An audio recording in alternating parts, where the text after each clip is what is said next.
हर कहानी में एक हीरो होता है, पर कुछ कहानियां खुद एक हीरो को जन्म देती है। आज हम बात करेंगे उस शख्स की जिसकी कहानी पंजाब के खेतों से शुरू हुई और बॉलीवुड के सिंहासन तक आ पहुंची। वो शख्स जो अपनी सादगी, ईमानदारी और अपनी बेमिसाल अदाकारी के लिए जाना जाता है, जिसकी मुस्कान में पंजाब की मिट्टी की खुशबू थी, जिसकी आंखों में एक अलग ही भोलापन था और जिसकी हर एक अदा में एक जबरदस्त स्वैग था। दोस्तों, क्या आप सब तैयार हैं? क्योंकि आज हम किसी और की नहीं बल्कि अपने सबसे प्यारे, सबसे हैंडसम और सबसे दिलदार धर्म पाजी की कहानी सुनने वाले हैं, जिन्हें कई लोग पैर से गरम धर्म तो कभी बॉलीवुड का हीमैन भी कहते हैं। लेकिन मैं तो कहता हूं कि वो सिर्फ एक फिल्म के हीरो नहीं, बल्कि वो तो यार हमारे फैमिली के बड़े भाई थे, चचा थे, दोस्त थे, जिनके हर फिल्म देखकर कभी हम हंसे हैं, कभी हम रोए हैं, कभी हमने सीटियां बजाई और कभी ये भी सोचा कि काश काश मैं भी वीरू जैसा होता। दोस्तों, आप खुद ही सोचिए, 8 दिसंबर 1935 को पंजाब के लुधियाना जिले के नसराली गांव में एक लड़का पैदा हुआ। उनके पिता केवल किशन सिंह देवल स्कूल के एक टीचर थे और मां सतवन कौर एक साधारण गृहिणी। उनका बचपन गांव के खेत खलियान और कबड्डी कुश्ती के मैदानों में ज्यादातर बीता, जिसने उन्हें वह मजबूत और जमीन से जुड़ा व्यक्तित्व दिया जो उनकी सबसे बड़ी पहचान बनी। वो बचपन से ही फिल्मों के बड़े ही दीवाने थे। शायद आपको जानकर ये हैरानी होगी कि पर्दे के लिए उनकी दीवानगी ऐसी थी कि अपनी पसंदीदा अभिनेत्री सुरैया जी की फिल्म देखने वो कई किलोमीटर पैदल चलकर टॉकीज तक चले जाते थे। यह वो दौर था दोस्तों, जब फिल्मों का चस्का सिर्फ शहरों तक नहीं बल्कि देश के गांव गांव तक पहुंच चुका था। पाजी के पिता स्कूल के हेडमास्टर थे और पाजी को तो बस दिलीप कुमार साहब की फिल्में ही दिखनी थी, और एक बार जो देख ली तो बस मन में ठान लिया कि अब मैं भी हीरो बनूंगा। उनके इसी जुनून ने उन्हें साल 1958 में film fair new talent contest में हिस्सा लेने के लिए मजबूर कर दिया। उन्होंने अपनी कुछ फोटो भेजी और लाखों की भीड़ में वो चुने गए। मात्र 19 साल की उम्र में उनकी पहली शादी हुई प्रकाश कौर जी से। फिर सपनों की पोटली लेकर एक गांव का सीधा साधा लड़का आ गया मुंबई। लेकिन मुंबई की राह आसान नहीं थी। अरे भाई, क्या है मुंबई? मुंबई क्या है? सिर्फ एक इमारतों का शहर? जी नहीं, मुंबई तो है सपनों का शहर, सपनों की माया नगरी। कई लोग तो इसे सपनों की मंडी भी कहते हैं, क्योंकि ऐसा माना जाता है कि मुंबई शहर लोगों के सपने पूरे कर देता है। पाजी ने भी ऐसा ही सोचा होगा, इतना हैंडसम हो, गोरा चिकना हो, चुटकी बजाते ही फिल्म मिल जाएगी। लेकिन नहीं, यहाँ तो लाइन लगती थी, रिजेक्शन का स्वाद भी चखना पड़ता था। कई दिन तो उन्हें गैरेज पर सोना पड़ा, भूखे पेट भी रहना पड़ा। कई बार तो लोगों ने यह भी कहा होगा कि भाई तू वापस अपने गाँव चले जा, क्योंकि हीरो बनना तेरे बस की बात नहीं। लेकिन जिस लड़के ने दिलीप कुमार को देखकर हीरो बनने का सपना देखा था, वो हार मानने वाला नहीं था। दोस्तों, जिस इंसान के अंदर आग होती है ना, वो कभी बुझती नहीं। धर्म जी के अंदर भी यही आग थी। उन्होंने अपने आग को कभी बुझने नहीं दिया, और सबसे अहम बात, उन्होंने अपनी हिम्मत कभी नहीं हारी। वो मिट्टी के आदमी थे, और मिट्टी का आदमी अच्छी तरह से जानता है कि जिंदगी में गिरना और उठना जिंदगी का एक अहम हिस्सा है। फिर आया साल 1960। फिल्म थी दिल भी तेरा हम भी तेरे, और स्क्रीन पर एंट्री हुई एक ऐसे चेहरे की जिसमें शर्मिलापन भी था और एक तूफान भी। धीरे धीरे लोगों ने देखा कि ये लड़का सिर्फ एक्टिंग नहीं कर रहा, ये तो किरदार को मानो जी रहा है। लेकिन उन्हें असली पहचान मिली साल 1966 में आई फिल्म, एक एक्शन ड्रामा फिल्म फूल और पत्थर से। इस फिल्म में जब वो शर्टलेस आए तो समझो इतिहास बन गया। इस फिल्म ने उन्हें रातों रात एक एक्शन स्टार बना दिया। पूरे देश की लड़कियां पाजी की इस कदर दीवानी हो गई कि उस दौर में हर लड़की पाजी की फोटो लेके अपने तकिए के नीचे सोती थी। और लड़के तो बहुत सोचने लगे कि भाई अब बॉडी बनाएंगे तो सिर्फ और सिर्फ धर्म पाजी जैसी।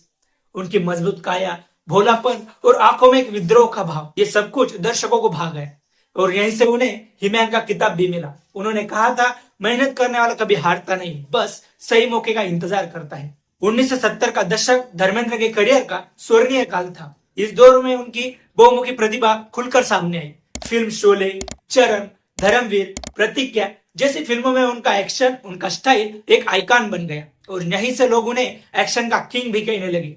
उन्होंने सीता और गीता और शराफत जैसी फिल्मों में अपने करियर की सबसे खूबसूरत प्रेम कहानियां दी। खासकर हेमा मालिनी जी के साथ उनकी जोड़ी ने एक इतिहास रच दिया। फिर आया वो रोमांटिक रोल, उनकी आंखें, उनकी वो चेहरे की मासूमियत, वो शरारत। जब धर्म पाजी हेमा मालिनी जी के साथ स्क्रीन पर आते थे तो ऐसा लगता था दोस्तों कि मानो धरती पर साक्षात जन्नत उतर आई हो। पर्दे पर उनकी दोस्ती और याराना भी अमर हुआ। वो वीरू का यादगार किरदार, शोले में जय वीरू मतलब अमिताभ और धर्म की जोड़ी, भारतीय सिनेमा में दोस्ती का एक पर्यायवाची बन गई। दोस्तों, यह सिर्फ एक किरदार नहीं था, ये हम सब के अंदर का एक वो दोस्त था जो जान देने के लिए तैयार रहता है, जो काफी मजा किया है, थोड़ा बहुत शराबी है, लेकिन दिल का बहुत ही साफ और सच्चा है। पाजी ने वीरू को किरदार को सिर्फ निभाया नहीं, बल्कि उसे हमेशा हमेशा के लिए अनंत काल तक अमर कर दिया। इस फिल्म का वो डायलॉग, बसंती इन कुत्तों के सामने मत नाचना, आज भी भारतीय के हर जुबान पर कायम है। और इसी दौर में उन्होंने दुनिया को अपनी अमर प्रेम कहानी दी। शोले के सेट पर शुरू हुई ये केमिस्ट्री, जिसने फिल्मी पर्दे को हमेशा हमेशा के लिए रोशन कर दिया। साल 1980 में उन्होंने ड्रीम गर्ल हेमा मालिनी के साथ शादी कर ली और उन्हें 2 बेटियां हुई, ईशा देओल और आहाना देओल। उनके फिल्मी करियर के साथ साथ उनकी निजी जिंदगी भी उतनी सुर्खियों में रही। उन्होंने अपनी पहली शादी प्रकाश कौर जी से साल 1954 में फिल्मों में आने से पहले ही कर ली थी, जिनसे उन्हें 4 बच्चे हैं। अभिनेता सनी देओल, विजेता देओल, अजीता देओल और बॉबी देओल। उन्होंने अपनी पहली पत्नी और परिवार के प्रति अपनी जिम्मेदारियों को भी हमेशा बखूबी निभाया। उन्होंने साबित कर दिया कि प्यार को किसी एक खांचे में नहीं बांधा जा सकता। चुपके चुपके में डॉक्टर परिमल त्रिपाठी का उनका वो यादगार किरदार हिंदी सिनेमा की सर्वश्रेष्ठ कॉमिक परफॉर्मेंस से एक माना जाता है। उनका कॉमिक परफॉर्मेंस आज भी लोगों को पेट पकड़ पकड़ पर हंसने को मजबूर कर देता है। आज भी लोग कहते हैं कि धर्म जी सिर्फ एक एक्शन नहीं करते थे, वो हर किरदार को मानो जी लेती थी। पाजी ने साबित कर दिया कि वो सिर्फ बॉडी और एक्शन के नहीं, बल्कि वो हर इमोशन के मास्टर थे। वो हंसाते भी थे, रुलाते भी थे और कभी कभी अपनी कविताएं सुनाकर हम जैसे दर्शकों का दिल भी जीत लेते थे। दोस्तों, फिल्मी दुनिया में ऊंचाई पर पहुंचना एक बात है, लेकिन वहां बने रहना दूसरी। 90 के दशक में जब नए एक्टर्स आ रहे थे, तब भी पाजी डटे रहे। वक्त बदला, लेकिन पाजी का जादू बिल्कुल नहीं। 90 के दशक के बाद उन्होंने अपने बेटों सनी देओल और बॉबी देओल के साथ काम किया। यमला पगला दीवाना सीरीज में उनका हंसना, उनका डांस, यार वो उनके 80 साल की उम्र की जो एनर्जी थी, वो 20 साल के नौजवान को शर्मिंदा कर दे ऐसी थी। उन्होंने कभी कोई काम को छोटा नहीं समझा और फिर अपने बेटे सनी पाजी और बॉबी पाजी के साथ यमला पगला दीवाना सीरीज, वाह! बाप बेटों की तिगड़ी जब हंसाने आती थी तो ऐसा लगता था कि यार ये तो अपना ही परिवार है। इतना ही नहीं दोस्तों, साल 2004 से 2009 तक उन्होंने भारतीय जनता पार्टी से राजस्थान की बीकानेर सीट से सांसद के रूप में भी काम किया और देश की सेवा की। लेकिन उन्हें जल्दी ही एहसास हुआ कि उनका दिल सिर्फ और सिर्फ फिल्मों में और लोगों के बीच है। उन्होंने राजनीति छोड़ दी, लेकिन लोगों का प्यार कभी नहीं छोड़ा।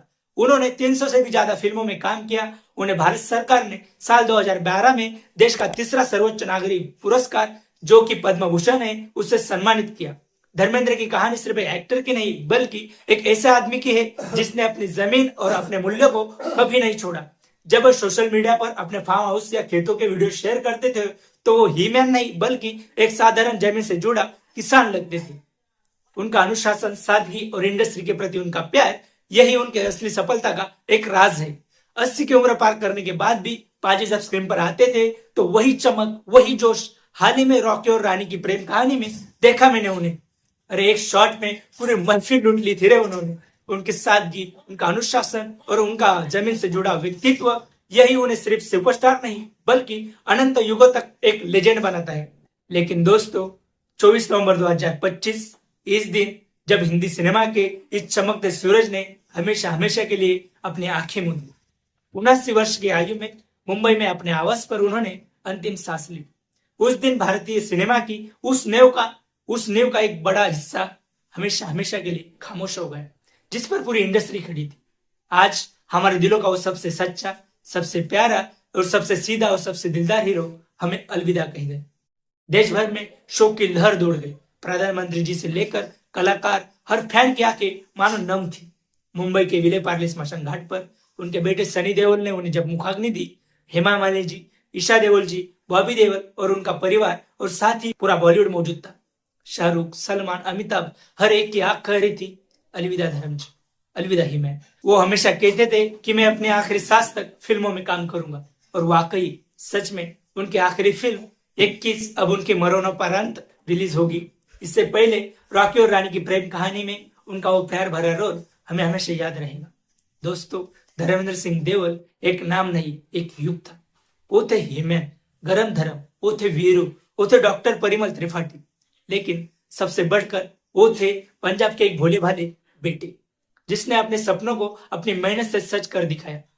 उनका प्रभाव केवल पर्दे तक सीमित नहीं है, धर्मेंद्र जी ने हमें सिखाया कि आप कितने भी ऊंचाई पर पहुंच जाए, आपको हमेशा अपनी जड़ों से जुड़े रहना चाहिए। उन्होंने दिखाया कि सफलता सिर्फ एक एक्शन से नहीं बल्कि दिल की सच्चाई से मिलती है। वो सच में ही मेहनत थे, पर्दे के भी और हमारे दिलों के भी। आज धर्मपाजी हमारे बीच जीवित नहीं, लेकिन आपकी वो मासूमियत, वो वीरों की दोस्ती, वो आपकी आंखों की सच्चाई, वो हमेशा जिंदा रहेगी।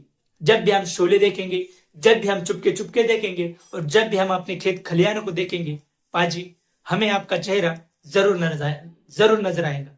सनी पाजी ने जब आपको मुखाग्नि दी, उस समय हर फैन, हर चाहने वाला का दिल रो रहा था। हमने सिर्फ एक अभिनेता नहीं बल्कि अपने परिवार का एक सबसे प्यारा सदस्य खो दिया। अलविदा पाजी, अलविदा। और बहुत बहुत शुक्रिया हमें हंसाने, रुलाने और इतना सारा प्यार देने के लिए। तो मेरे दोस्तों, अगर आप भी धर्मपाजी की इस शानदार यात्रा को याद कर रहे हैं तो कमेंट में लिखिएगा अलविदा वीरू, अलविदा धर्मपाजी। हम आपको कभी नहीं भूलेंगे और ऐसे ही लीजेंड की सच्ची कहानियों को याद रखने के लिए सुनते रहिए और देखते रहिए सेलिब्रिपीडिया। धन्यवाद।